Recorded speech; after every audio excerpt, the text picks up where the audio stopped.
So this is the final part of the day. So hopefully you guys, if you haven't asked all the questions that you wanted to ask today, you can ask them now to our panel of experts who feel your pain and know what you're going through and have gone through it before and are still going through it and all of those good things. So let me go ahead and introduce the panel. On the end here is Ms. Tippi Tippins, the Chief Eternal Optimist of Goods That Matter. Let's see, Tippi was selected as one of Good Magazine's Good 100, as one of 100 incredible people moving the world forward through doing. Matter, the first B Corporation in Louisiana, is a design for good company committed to creating eco-friendly products in the U.S. 95% in New Orleans. That also gives back to our world's most pressing social and environmental needs. Goods That Matter has donated over $23,000 to date to innovative partner groups working on issues ranging from the 2010 BP oil spill cleanup, wetland restoration, education, disaster relief, literacy, and animal rescue. Right. Okay, sitting next to Tippi is Molly Babineau, the founder of Loomed, a lovely store in the Rink. Molly Babineau founded Loomed in 2012 and continues to manage the day-to-day operations of the growing textile company. Loomed imports hand-woven, GOTS certified organic cotton textiles for home and travel and distributes locally, regionally, and nationally. Loomed also produces custom textile collections and has worked with the Link Restaurant Group, the Old 77 Hotel, and Revelator Coffee. Okay. And next to Molly is Angie Jackson, owner of Miette. In 2005, a fallen tree during Hurricane Katrina destroyed Angie and her partner's first business, a computer repair shop located on Magazine Street. Instead of rebuilding, they decided to make a fresh start, delving into the coffee business, founding Mojo Coffee House next door to their former business.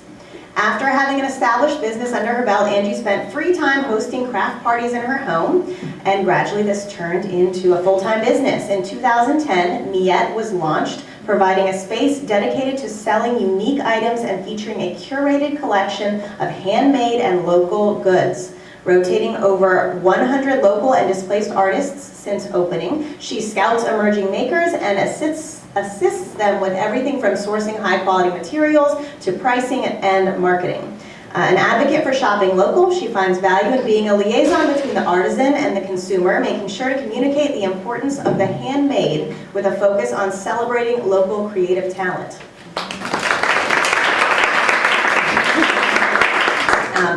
And I'm sure you all hopefully you had a chance to sample the salad dressing, Hanley's. This is Richard Hanley, Jr., CEO and founder of Hanley's. In 2012, Richard quit his day job and worked on getting his sensation salad dressing into 50-plus grocery stores like Whole Foods, the Fresh Market, AG stores, and several stores around town. Now, Hanley's is in over 300 retail stores in the Gulf South and getting ready to go nationwide with their new plant-based, allergen-free ranch dressing. Wonderful. Richard is an avid runner, biker, reader, writer, father, and all-around food health nut that lives by his personal motto, do what's worth doing. Thank you for being here, Richard. Okay, next is Terracin Dupuis, inventor of Fuzzy Buns. Terracin is an inventor and entrepreneur with over 15 years of experience. She invented a modern version of a cloth baby diaper in 2000 called Fuzzy Buns, and built her own manufacturing and distribution facility. In 2012, Terracin appeared on the ABC TV show Shark Tank with her invention, and while she walked away investmentless, she went on to partner with another local investor and started a juvenile product licensing company called Infant Sea Trading Company, LLC. Terracin also mentors for the New Orleans-based business incubator Idea Village and has recently launched her own consulting business called Pitch Perfect Consulting, which provides guidance and coaching on the pitch process to entrepreneurs as well as helps them connect with investors. Thank you for being here, Terracin. And sitting next to me is Miss Bernadette Jofin. Okay. Bernadette Jofin is an award-winning entrepreneur, speaker, and natural product enthusiast. Pulling from her own personal struggles with eczema and dermatitis, Bernadette uses her background in biochemistry and knowledge of herbs and oils from her home in the Caribbean to create Seneca products. Seneca is a New Orleans-based brand that specializes in natural skin and hair products with a focus on solutions for eczema, dry hair, and skin. She strives to continue to create products that enhance beauty as well as promote natural wellness and an appreciation of our natural selves, which is reflected in the company's motto, Natural, Beautiful, You. So thank you all for being here.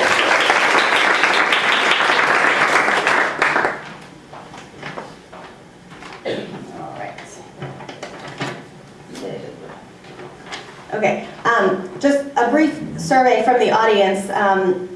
Have you guys, okay, let's hear an applause if you have had some successes with your business so far, your business or your products. Applause, please.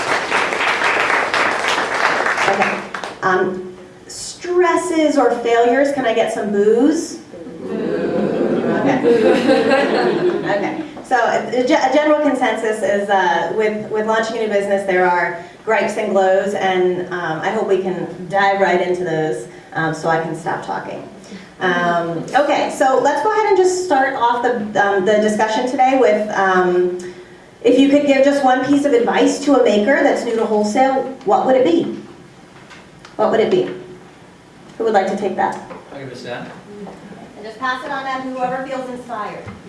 One piece of advice I would say is to simply be a friend with the buyer that's going to be receiving your product. Before I quit the day job and went off on this wild roller coaster of this food business, while I was on my lunch break, would sit down and talk to a grocery store owner. I would say, hey, look, I'm working on this thing, I'm a local guy, is our barcodes really that important? Our nutritional facts are important? Like, what do you look for in order to bring a new product in?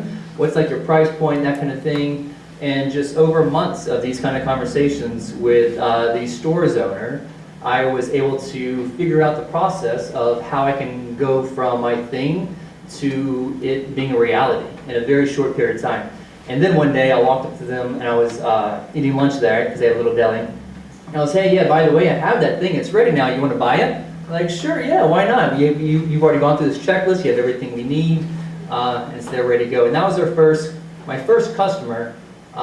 Number one was that person that I just became a friend with. That's one piece of advice I can give, is to try to be a friend to your first buyer. Okay, so I guess I'll say something. I heard it talked about earlier today was your pricing strategy. I'm a little fanatical about that. If you've been selling retail or direct to consumer initially and you want to make that switch to wholesale, making sure that your margins are there before you make that jump. I know people that have lost their entire businesses because they have gone from direct to consumer to boutique type wholesale, and then they get a large account and their margins are completely non-existent and they can't function. So that would be my piece of advice, and I think it's good to start thinking about it now. Even if you've not been in business or have not sold wholesale before, think about it now before you get there, because you never know where you might be. You might start off selling direct to consumer and wind up in a Target. So, and you can't really change your retail prices once you launch, so be mindful. Can I add to that? So for the pricing then, that was something that was a big learning for me in the beginning. So for that wholesale pricing then, just to let everyone know, it's typically your cost of goods sold times 2 or 3 to get your wholesale price, and then you double it for the retail. And then I like to factor in too, there's distribution costs too for that. And that's one thing I learned, is that everyone wants a piece of the pie. There's brokers who sell the products, there's distributors who move the products, and there's the retailers who buy the products. I mean, that's one half of the battle. The other edge of the sword is to get it off the shelf, in which we saw a lot of things, of ways to do that. But yeah, there's a lot of margins that kind of go into from the cost to make to the cost to sell. Mine would be to offer fewer products it's along with what Layla Barker was saying this morning. When we started, we had like, I don't know, just so many different things. And our thinking was, if we have all the options, wholesalers will buy from us because we have something for everybody. But that's not really how they shop. They want fewer choices. So fewer products. And that was fine. I agree.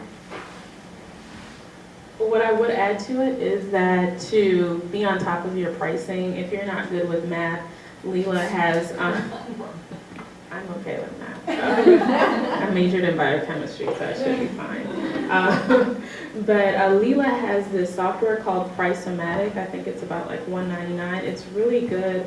Her husband is a developer, and it helps you not only look at your cost of goods sold, but look at other consumable items like gloves or hair nets, or I don't know what that is, but those things that you're paying for to make your product that may not be sold with your finished product. Also looking at things like income taxes.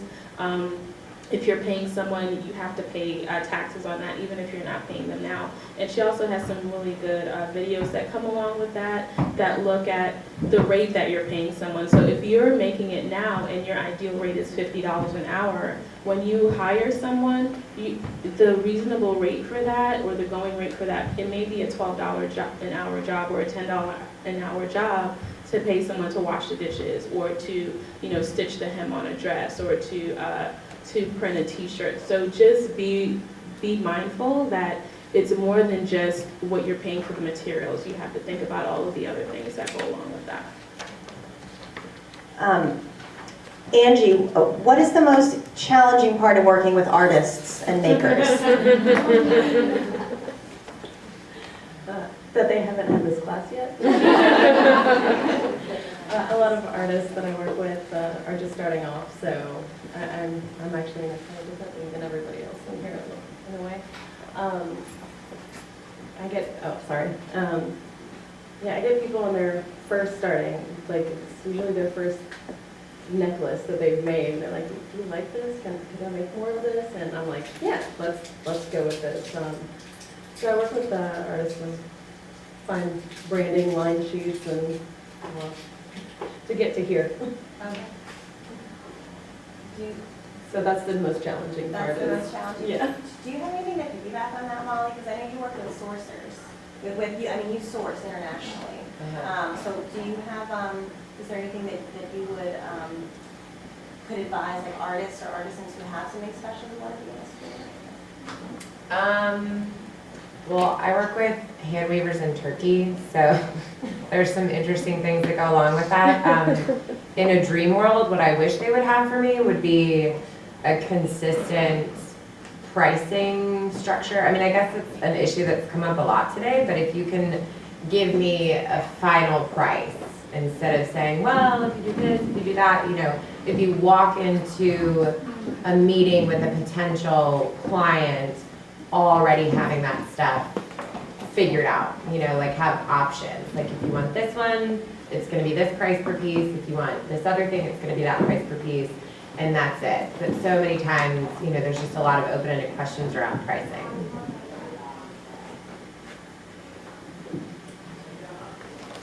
Okay, what everyone wants to know, panelists, is what have you learned the hard way? Making it. I don't know who can relate on that, but I've learned the hard way that I suck at making it sometimes. So I can come up with 1 or 2 bottles, but when it comes to make 1 or 2,000 to fill 1 or 2 pallets, I go into 200 stores. That's something else. So I have struggled with working with a series of manufacturers. I've probably been to way more than I should, to make it and to scale it. How do you go from 1 to 1,000, from handmade to manufacturing? And that's a struggle that I'm still trying to learn. Right now I'm with the food incubator in Baton Rouge. It's a great place. Can anyone raise any hands of those who are working on a food product or some kind of food related? All right. So there's a few great resources. Right outside New Orleans, there's a place called Edible Enterprises. That's where I went. Well, after bribing food truck owners to use their truck on the weekends if I would wash their car.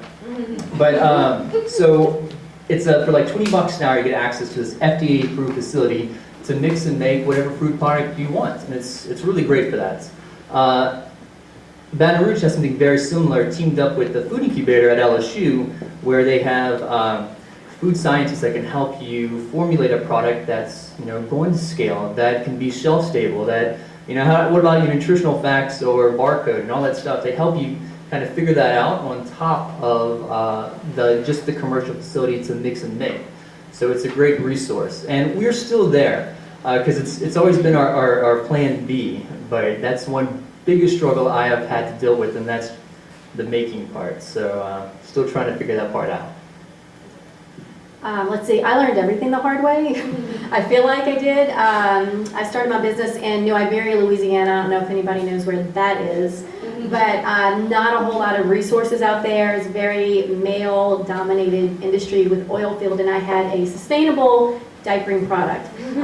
But I agree with making it. Thankfully, I have a sewn good. So I was able to sew in my home and sell one, and that turned into 2, 4, 8, 16, et cetera, et cetera. As I needed more done, I hired 2 or 3 different people to go to their houses and do piecemeal, that kind of thing. And then I always did what came next. And I think when you're starting off on a shoestring budget with no money, no funding, you have to start off that way and just figure out what's the next right thing to do. And I was constantly figuring out, and have been doing that for 15 years, figuring out the next right thing to do. Like right now, it's, well, okay, how do we find the target buyer? And thankfully, I'm at that phase, but I started off selling to one person, and like you have probably had a few too many manufacturers. I've been in Turkey, China, Mexico, the United States. I would love to get stuff made in New Orleans. Yeah, that would be great, but price-wise, I don't know if that's gonna happen. So, yeah, I think learning the hard way is a good thing. I don't know if everybody has to.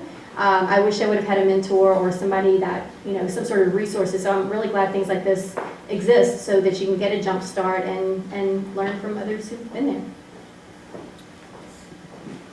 Don't give away samples for free to everyone that asks for them. Another one would be don't let your emotions or your excitement get in the middle of a sale to a big client. Layla Barker also mentioned that earlier, but somebody approached me and they wanted this custom thing done, and I was over the moon and oh my gosh, this is so exciting. And they were pretty difficult on pricing, and I kind of caved to them, totally didn't run the numbers and figure out how much money I would be making at the end. And midway through the project, I realized I was jumping through hoops for people, and I wasn't really making any money. So, like she said, just because the anthropology comes knocking, don't bend over backwards. You have to make sure that the pricing is going to work for you, because almost every story I've heard of working with a client like that is they want a lot from you, and they don't promise you a lot, and they're going to make you work for it. So just because a big sale comes along, don't kind of like lose your head over the prestige of being associated with a big corporation. At the end of the day, it has to make you money. And exposure is great, but it's also not going to pay the bills.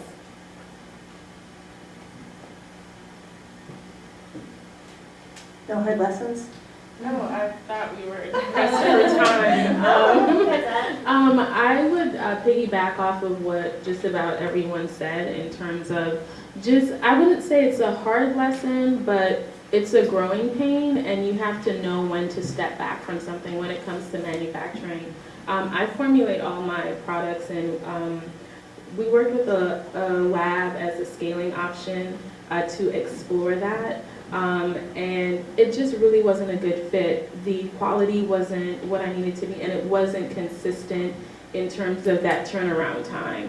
And the same way that corporations can play hardball, you have a business, and you have a business to run, you have orders to fill, and you need to be able to play hardball to the people that you're holding accountable. In my situation, it wasn't really a hard process. It was a relationship that ended amicably, but it really wasn't good because they weren't able to fulfill on time. But then the way the product was being made, even though they had my formula and all my processes, it wasn't coming out matching what I was doing.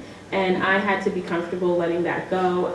And it was for me an intentional step to try to see if I wanted to have a lab make the product. And what I was able to come back to was like, no, I think I'd rather just have batching parties and be able to employ people locally to come and help me package products or label products. And, eventually there'll probably be somebody over that instead of me, being the person over it. But it was a good experience to have now before it was like, oh, I have this huge account and I need to fill these orders and, this lab is holding me up. So what I would say is if there are certain things that you're looking to explore in terms of scaling your business, try to do it now, like taking the one step after another. Try to do it now, whether it's finding out if you're plugged into Good Work Network or any of the other organizations that work with small businesses. Sometimes there are competitions, sometimes there are grants that are available, and you can try to alleviate the financial pressure that might add on you, because if you take on too much at the last minute, you could end up losing your business, and you have to kind of think ahead and try to plan for that and grow towards that. So this question is directed towards all of you. I think you could all, spin it towards your unique experiences. But what have been your most successful partnerships and sales, and why do you think they were successful?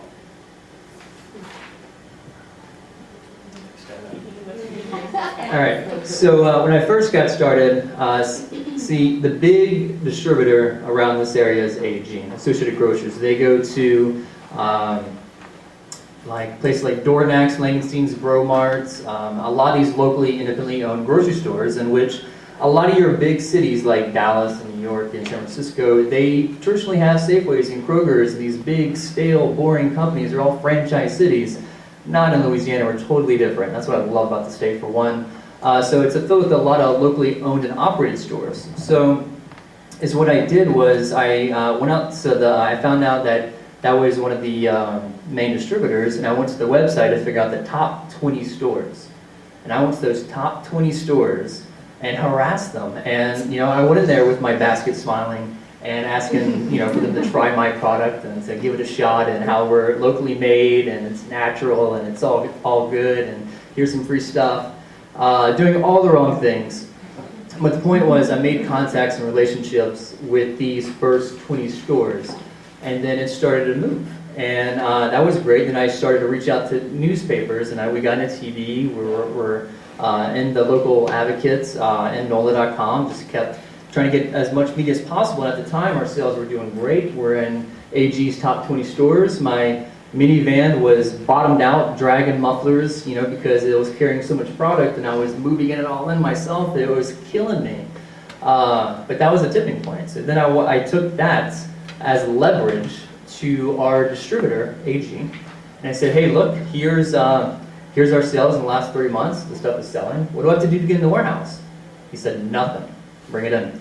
To this day, it's the best deal I've ever made. And we negotiated great terms and great pricing, because we had something that was hot.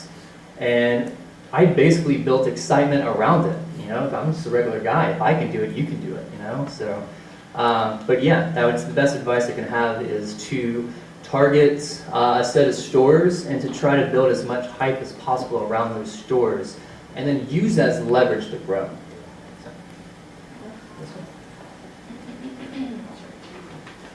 I think it's about finding the right relationship, also the right fit. So I've been doing, this will be my 5th year in November, and very early on I received a lot of press, and so was receiving a lot of interest from some larger companies. One, for example, was Crate & Barrel. And at that time I was actually hand making the ceramic birds. I've always worked with a soap maker for the soaps.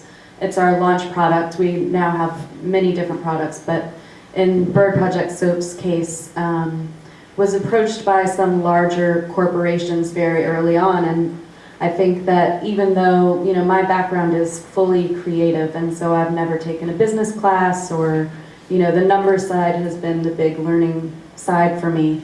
I just realized that if I signed this contract with, say, Crate & Barrel, that I would be working for free. And, you know, I was hand making those, and it would take all of my time. And sure, they would be Crate and Barrel, and that sounds exciting. But I said no. And so a lot of people thought I was stupid or crazy or, you know, whatever. Who knows what have happened if I had said yes at that time.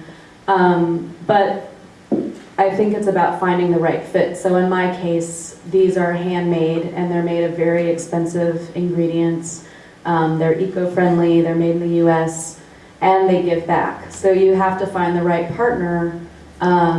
So currently they're at West Elm Local, and that's a much smaller, you know, it's only in West Elm, New Orleans. They're gonna take them online this fall, which is very exciting, but I think it's just it's about timing and if you're prepared for it. And, you know, now I'm not hand making them myself, so I can work with someone else to do them. But if I had said yes back then, I think I would have just gone under. So I think it's about finding the right relationships. You know, a lot of the things that I sell them online, I sell them at markets, I sell them at a lot of boutiques. And so I realized that the larger corporations aren't the best fit for me. But West Elm is a good fit because they are focused on made in US, treating workers fairly. You know, it's a good symbiotic sort of relationship. So the same with your grocery stores, that was a great fit for your product. So looking at who's a good partner to go in, you know, to go into business with. I agree with all that. I just wanted to add some like concrete ways to look for people that are going to be a good fit for you. I hope this story will make you guys feel better if you have had any experiences like this. But when my husband and I started, we were both doing it full time. We were bright-eyed and bushy-tailed, and we were going to take our stuff on the road, and we were going to find all these stores in Atlanta and all over Georgia, and it was, I won't call it humiliating, but it was not a successful road trip because we walked in with our basket. In our case, it was a suitcase. And we were going to these high-end linen shops, and they were kind of like, who are you? Why are you in my store? Like, get your suitcase out of here. And that was a really interesting learning lesson. And anyway, we obviously have better working relationships with shops now, and it's all places that have sought us out. And I feel like that could be very frustrating advice to hear, like, well, how are people gonna find me?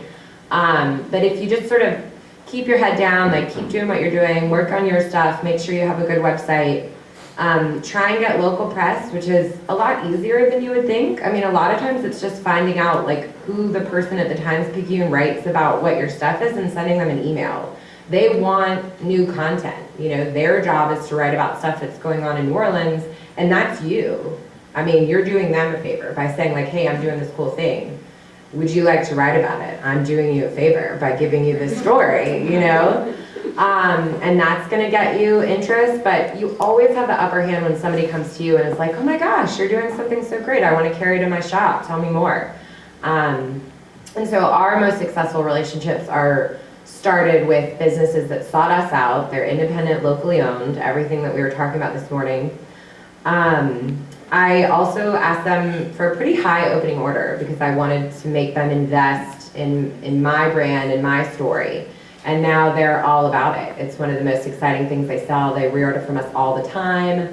I work with them. If I have a lot of inventory that I think would be a good fit for their store, I'm like, hey, I'll give you a deal if you take all of these off my hand. So I sort of work with them in that. And then on the flip side, some of my least successful relationships have been people that I was sort of doggedly pursuing, like I want to be in your shop, you need my stuff. And those partnerships just really never lasted because I was kind of hounding them, and from my perspective we were a good fit, but the person just never invested in our brand and that never took off. So finding people who are into what you're doing. Continuing that, I think that's kind of what I do, is I find women that I can invest in, women that are, you know, not just women, men too, but I look for people who are trying to invest in their own businesses, and she's been my most successful story. She was making very great, these amazing statement pieces, and they weren't selling as well as some of her smaller pieces. So over the past 3 years, I think we've tripled, quadrupled. I'm not sure, but yeah, she is my most successful story. I like for people to come to me. She dropped me out kicking and screaming. I was Yeah. just making jewelry in my house, not knowing what to do with it, just How'd you letting find it pile up. I found her at a craft market. So you Yes. accept unsolicited? I like for people to come to me with baskets and smiles. Yeah. Yes, I like that. I was there, I was just being really quiet. But yeah, I actually do like that. That's the people that I'm looking for. I'm looking for people with baskets and smiles and wanting to go places. That's been my most successful stories. I'm sorry, guys. What craft show was it? Hers, actually, it was the Fret Market. Yeah, it was originally. I didn't talk to you the first time. I kind of stalk people. I'm a hot lead, I guess. A hot lead, is that what I am?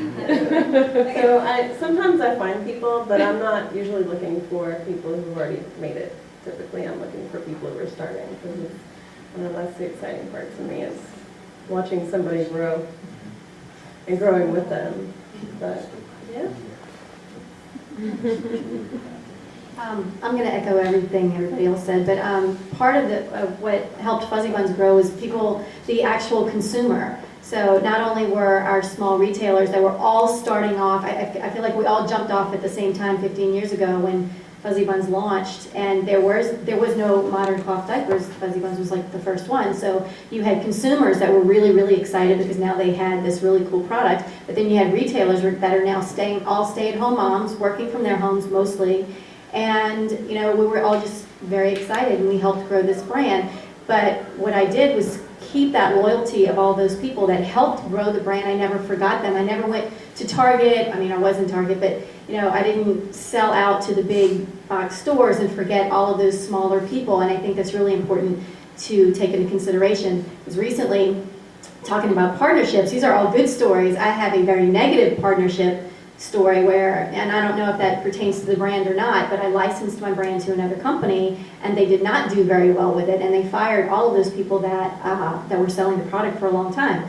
So because I had those really good relationships with those people, and they trusted me when I came back into the company, it was very, I say easy, it was not easy, but I was able to pick up the phone and say, hey, this is Terrace, and I'm back, and oh, thank God, we missed you so much, which was nice, but they've also taken the brand back, started selling it again. So, never forget your customers, never forget your retailers, and, know who kind of got you there.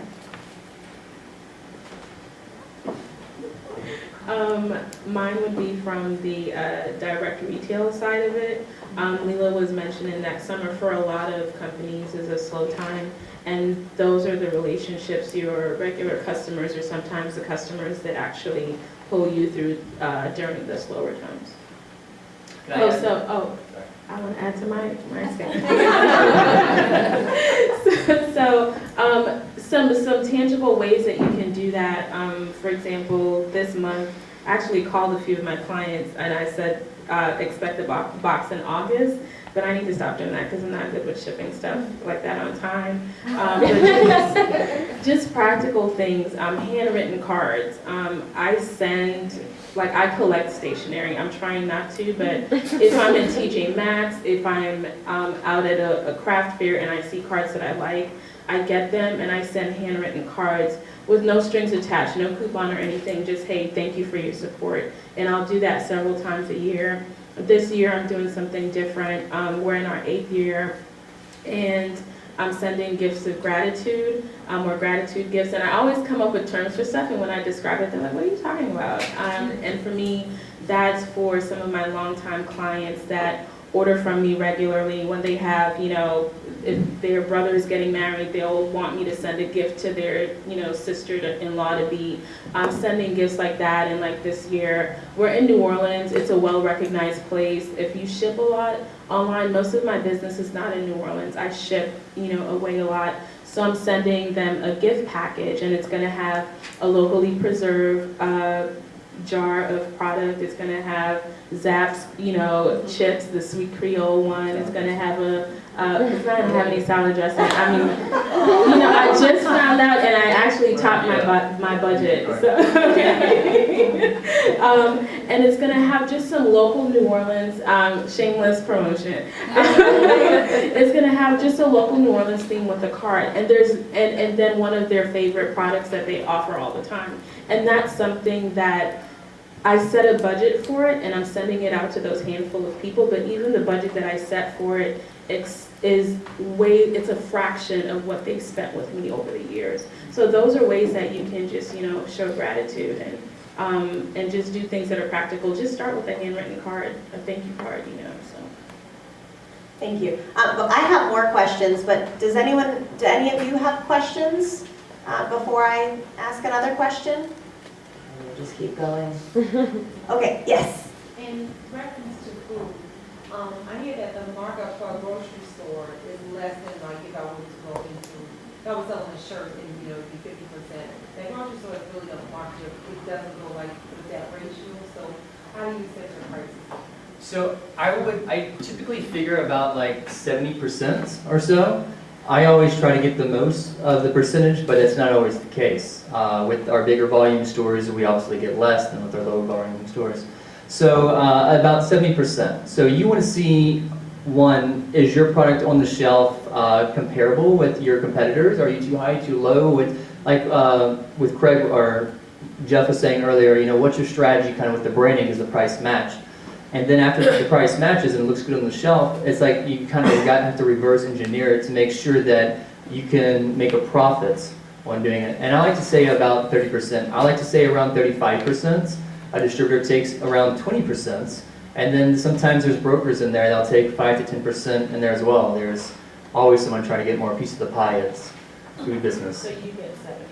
I shoot for 70 from my cost to make to my end user, which is the customer, is about 70%, but I typically don't ever see that. I typically go to the hard way, which is the distributors that ship it to the grocery stores as my primary customer. So. Angie, do you still host crappy nights, and how can you get on that list?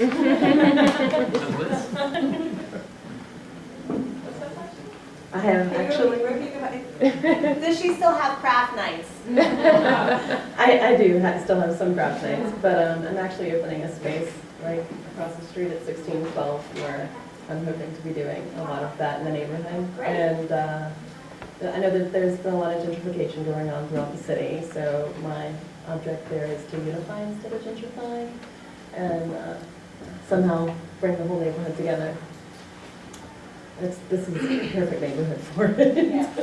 And I live in this neighborhood too, so so I'll let everybody know soon. It's also going to serve as an extension to Miette in a way, so that I can have a place for some of my artists to also have more curated cultural shows. Yeah. How do you spell the names of your business? Miette. Miette is M-I-E-T-T-E. It's actually a Cajun French word for little sister or niece. Nobody used it. I couldn't believe it. I'm so happy. I've been using it for over 10 years, and I was like, oh, I know this is going to be gone. It's going to be used somewhere. Yeah, thankfully. But they did open a place. So secure your names as soon as you think of them. Secure your names online because they opened a bakery in San Francisco. That's amazing, actually. That's called Miette as well.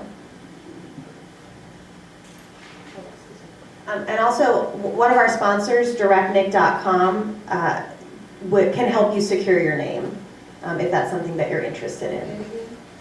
Directnick.com. They're on the board back there. Yep.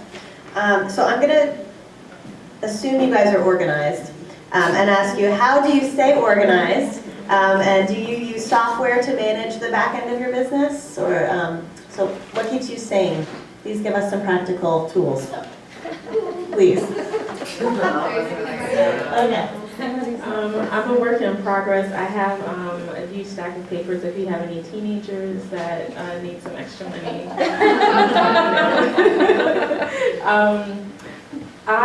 One thing that has helped me is Dropbox. I have a Mac and I have a PC, and sometimes I go back and forth between the two.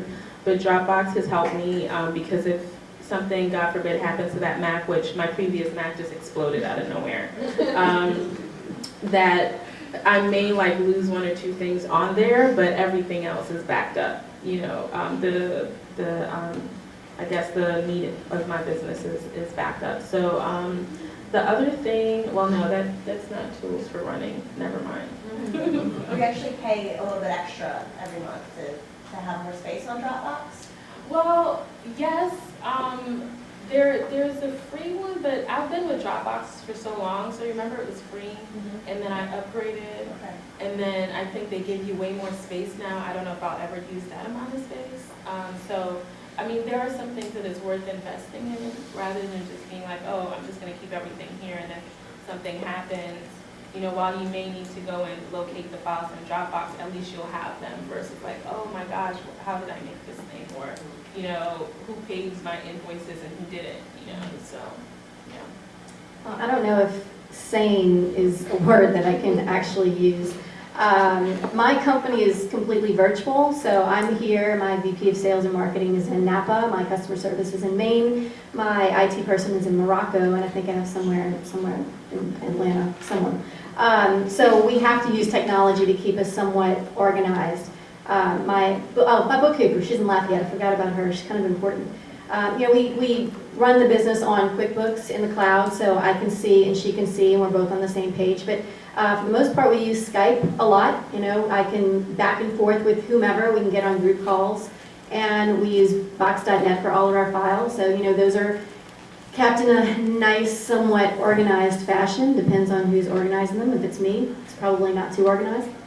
That's actually a challenge for me, is organizational skills. I have ADD really, really bad, but most inventors do. And I think that's about it. I mean, technology is great. Yeah, and it's a tool. Second to QuickBooks Online, I think everyone here should download that and try it out. It is a great piece of software. They did like a total refresh about 3 years ago. I was panicking like an unorganized person I am, trying to find the best way to figure out my sales and invoices and clients and customers and payments and who owes me what and what terms do they have and what terms does that person have and what's the pricing. It's a lot easier in QuickBooks, and it's all there, and CPAs love it, and that's what's important. It's making money, making sure you get profit. So QuickBooks Online is great. It's cheap, it really is. I don't know if mine's cheap, but we have like every feature they make, so they're kicking my butt. But it's worth it. It's definitely worth it. Second is Evernote. Are y'all familiar with Evernote? I love it. I constantly put down thoughts, ideas when I see something, when I'm working on a project. I tag them when I'm concepting stories for the packaging, or I see something cool in the grocery store, I'll take a shot of. And the cool thing is, whenever you write on napkins or on whatever you're finding at the time, you can take a shot of it, upload it to Evernote, and it'll recognize your writing within the napkin. So if you're like, so-and-so had a great idea about this, that, and the other, we had a meeting, and we were at a bar in the French Quarter, and I told them $5 a bottle or something like that. You can take a shot of that, it's in Evernote, and you can search it 10 years from now. It's really great. Another piece of software, we're kind of virtual as well, we have people all over, is Basecamp. Yeah. Basecamp is our office in the cloud. So we have our projects, we have our tasks, our to-dos. You know, we're about to come out with a new plant-based ranch that's unlike anything else on this planet. How do you do that? Well, there are so many steps on doing that. You know, I know where we are and where we need to be, and we basically list out every single step on Earth to get there, and then talk about those steps one by one and just check them off and go down, assign tasks to people, you know, in marketing and trying to figure out what's next. And the last piece, which is very, very low tech, but I found it helped me tremendously as a tool in my company, and that's a pen and a pad in the morning. Don't check email. Grab a pen and a pad and write down the top 3 to 5 things that you need to do today, no matter what. If you've only got 2 things done, you can just sign off and say, you know what, today was a good day. So, because typically we'll get caught up in the chaotic email and the phone calls and everything else. But if you just write down those 3 to 5 things in the morning, write down a priority, which is first, second, third, fourth, how long is each of these going to take me, and just only do that first. I find that to be the most effective thing of growing the company. I'm about to become a spokesperson for Google. I use Google Drive for everything, really, almost. I make all my artists use it. There's Excel, there's basically Word. There's Keep, which works like Evernote, but not everybody has Evernote, so I can't share. But everybody has Gmail. Yeah. Everybody has Gmail. Another thing that I use is Facebook groups. I make private groups with, I have a coffee shop and I have a boutique, and I used to have to send out 1 million text messages if I had one update that I had to go out. So that was not fun. So I started making groups for each business and, well, for everything. I have probably 20 groups, which might seem unmanageable, but it's really great because the notification comes and you go directly to whatever was posted, and you stay on top of everything in your business with everyone in your business. But between Facebook and Google products, I don't really stray away from anything else, just because everybody has those things. I did used to use QuickBooks, but no, I just let the accountant do all that stuff and go over that with him. But as far as communications go, it's Google Keep, Google Drive, Google Slides, Excel. It's all in there, and you have access to it from anywhere you are, everywhere. It's on my phone, it's on my iPad, in my purse. It's on any of the iPad registers at any of my businesses. So if somebody says they didn't see something, they weren't looking at all. But yeah, it makes it really easy to also with the Excel sheets to make line sheets for, to share with your vendors or with your, whoever you're working with. It's always there. I'm taking suggestions for organization. I'm a total mess. I have like 17 notepads. People are like, I saw you write that down, and I'm like, I don't know what that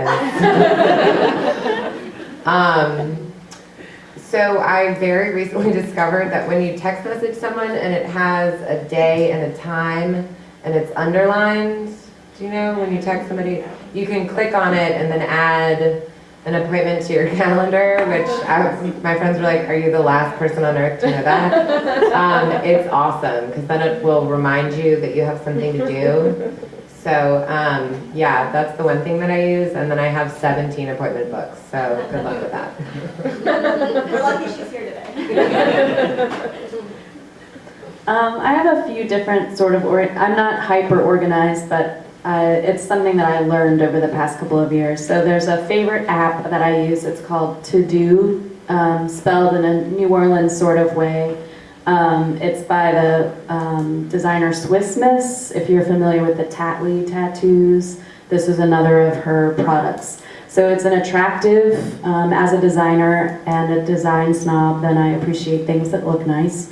So it's TEUX, and it's sort of a rolling to-do list. And so if you click it off, then it stays off, but if you don't do it, then it rolls over to the next day, which I really like, because before I was just using pieces of paper, and then you have to consolidate your notes from one page to the other page. And so the To-Do app has really made a big difference in my to-do lists. And it has a web version and a phone version, so it updates between the two. And I think it costs maybe $3 a year, so it's inexpensive. So that's a fave. I also use the Google Docs, QuickBooks Online for bookkeeping.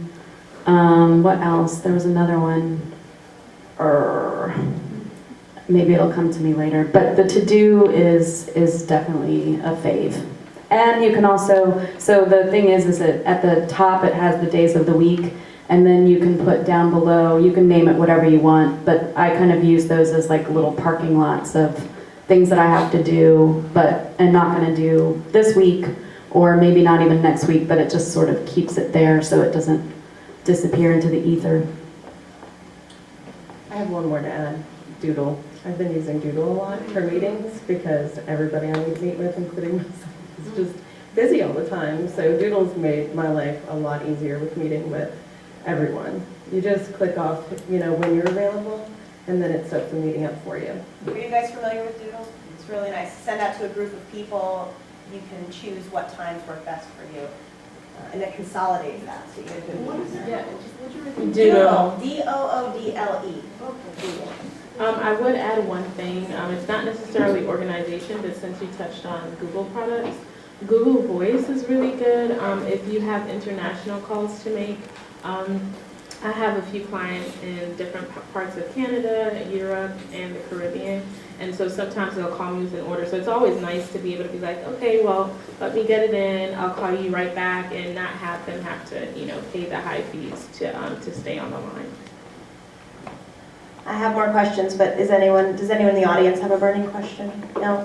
Oh, 5 more minutes? Okay. Okay, well, fine. Since I only have 5 more minutes, I can keep you guys here all day. Sorry. Let's get touchy-feely here. What keeps you motivated or who inspires you? Can I answer a different question? Yes. No, I have one more burning thing to share that I feel like it took me a long time to realize this. Oh, I'm just wow. So it took me a long time to realize this, but I just can't echo what the gentleman from line 15 was saying about presentation. When I started the business, I was so jazzed about the product that I was selling and so passionate about my story and just could talk to you for days about how great the thing that I was selling was. And having some success, but not the success that I wanted to have with my audience. And it wasn't until I started really working with graphic designers and investing in branding that I got the presentation to match my product. And, I like to say that depending on who you're talking to and who your customer is, your product could be maybe like anywhere from 40% to 70% the reason they actually buy it from you, and the other percentage is your presentation and how easy it is to order from you. So I just want to really hit that point home, that the thing that you could be making could be the most incredible thing in the whole world, and if they would just take it home and use it, you know that they would love it as much as you do. But if the look, and that's logo, that's your website, that's any paper materials that go along with what you have, if those don't match your product, you're not going to convert customers into little disciples of your brand. So that is the hardest lesson, and it's kind of like an esoteric one, but that is the advice that I would like to give to you, and hopefully save you a little bit of wheels spinning.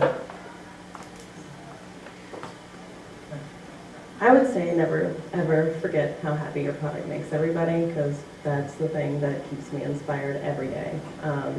At my coffee shop, I get to watch people wake up and enjoy, some of the best coffee in the city, and that makes, seeing them come back up to the counter or take pictures of their drinks, and posting them, that makes me, that's better than mine to me. At the boutique, seeing the artists grow, watching them, get their jewelry or products with celebrities, and then they get this big boom. Those kinds of things definitely keep me inspired. So I would say no matter how much you make something over and over and over and over, never forget how happy it's making somebody, and that'll make you feel a little bit better about making it over and over and over for a while. I completely agree with that. I like to leave an off-topic question as well. Sure. She started it. So 3 books that will change your life. I like to read a lot, and I find that I have found that these have been the most impactful in my company. One, Marketing, Made to Stick by Chip and something Keith. I forgot the other guy's name, but Made to Stick.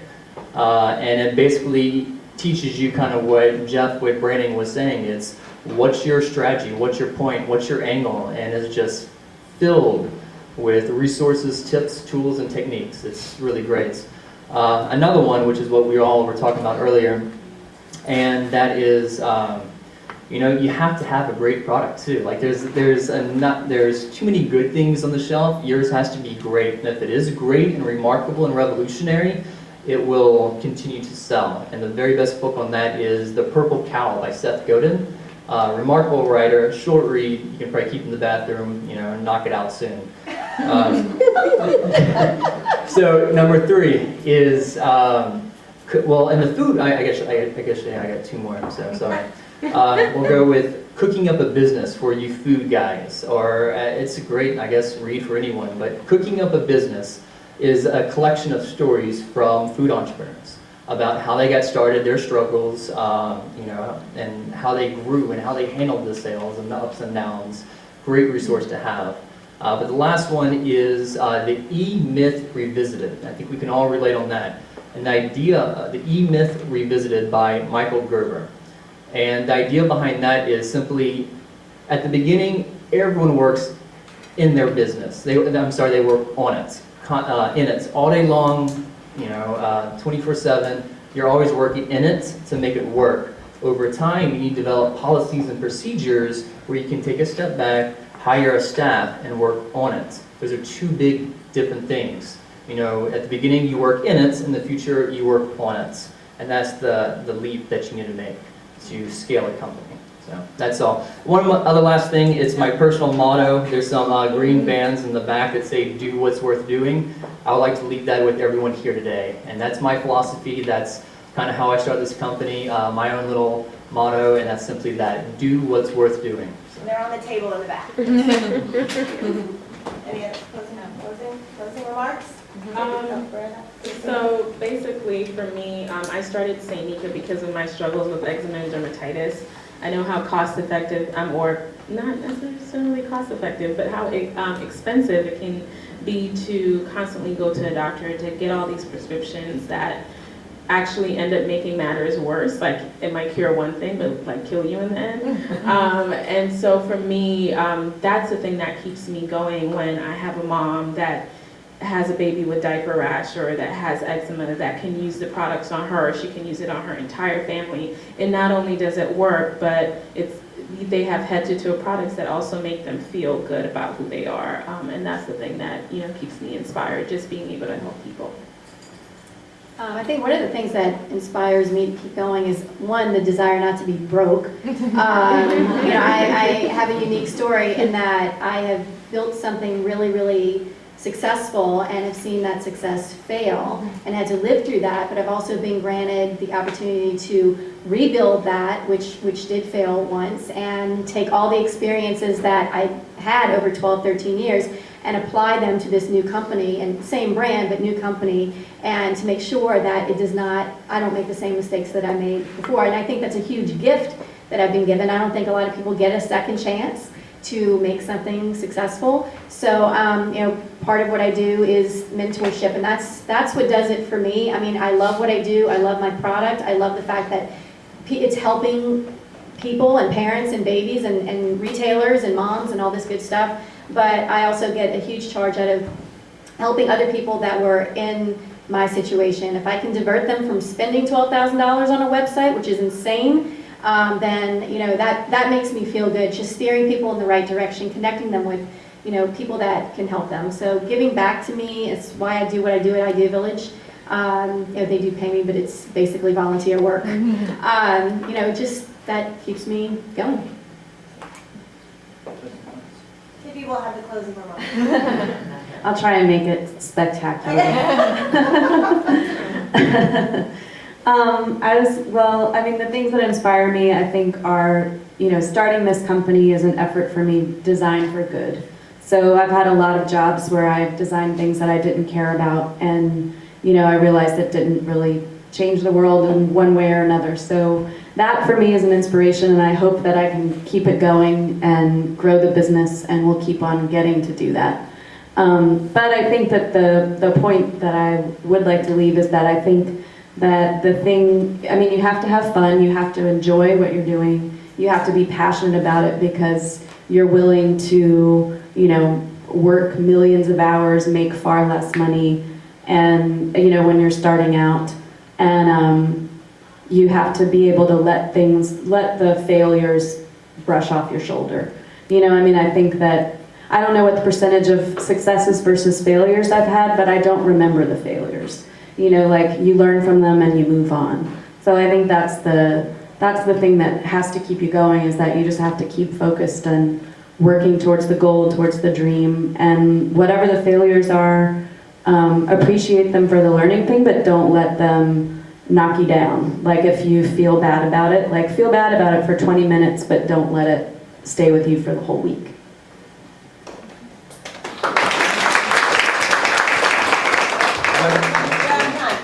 I was just going to say failure is feedback. Oh, he doesn't need the microphone. Wait, failure is feedback. Okay, I like that. Well, thank you, panelists, for your time. This was wonderful. Meredith's going to do some closing remarks. Okay. I just want to thank y'all for coming and hanging in there to the end. I hope you found every minute of this valuable. Once again, I want to thank all our sponsors, LCIA, LCI Workers Comp, DirectNIC, and Gulf Coast Bank. And I just was informed by Jeff before he left, he'll have a review of his presentation up on their blog next week. So if you want to, any of those questions, you want to like reflect back on them later. Thanks to all our speakers and all our panelists, and thanks for everyone for coming. I charge you, since we're doing this Makers Expo Buyers Market in the spring, to take what Leela's given you, take what you've learned here today, and really try to apply it. So when we have those retailers walking down those aisles of your booth, you can have that sale and you can have that moment. So let that be your inspiration. There is a deadline. I know how procrastination works. So in the spring, sometime maybe March, we also procrastinate on setting a date. So everyone keep that on your radar, and I want to thank you for attending again. And also, if you want to learn more about StayLocal or Good Work Network, talk to me or Charlotte or Kim, and we'll be happy to answer your questions. Thank you.